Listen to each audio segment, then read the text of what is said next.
My name is Alex Haile, and I'm a domestic attorney at Dummit Fradin in our Winston-Salem office. My name is Preston. I'm a criminal defense attorney in our Greensboro office.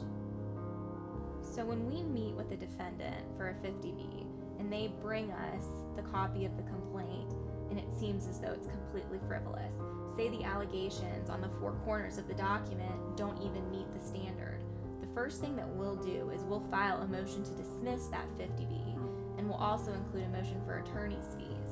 The reason we do that, first and foremost, is it preserves the plaintiff's complaint.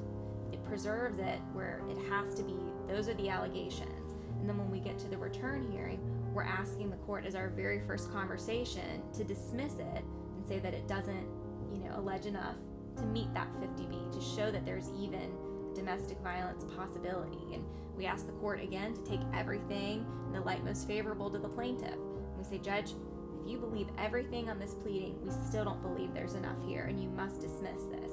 And because of that, we want you to also award attorney's fees for our client that had to defend this frivolous lawsuit. Many times I feel the judges are a little bit hesitant to award attorney fees in this situation, but I've definitely seen it done. Depends on the allegations. One example is a sibling took out a 50B on another sibling, and it was over some issues with a parent's estate who had passed away. So that was very interesting, but the defendant was a police officer, and all of the implications for him on his job, his gun rights, that came to be a huge issue for the court, and the court immediately awarded attorney's fees in that situation.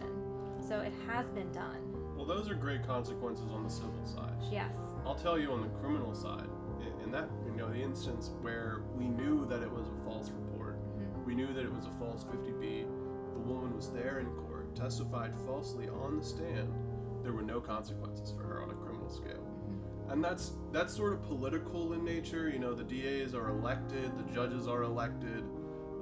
They're going to be very hesitant to impose any sort of punishment for a victim coming forward, mainly because they don't want the chilling effect for other victims. They don't want to present a system where victims aren't really believed. But in order to prevent frivolous things like this from coming into court, you generally should have some sort of sanction or punishment for those people. And while on the civil side, you can get that money back in some cases, on the criminal side, there's really nothing that you can do. You're locked into paying your attorney, and you have to defend yourself, whether it's true or not.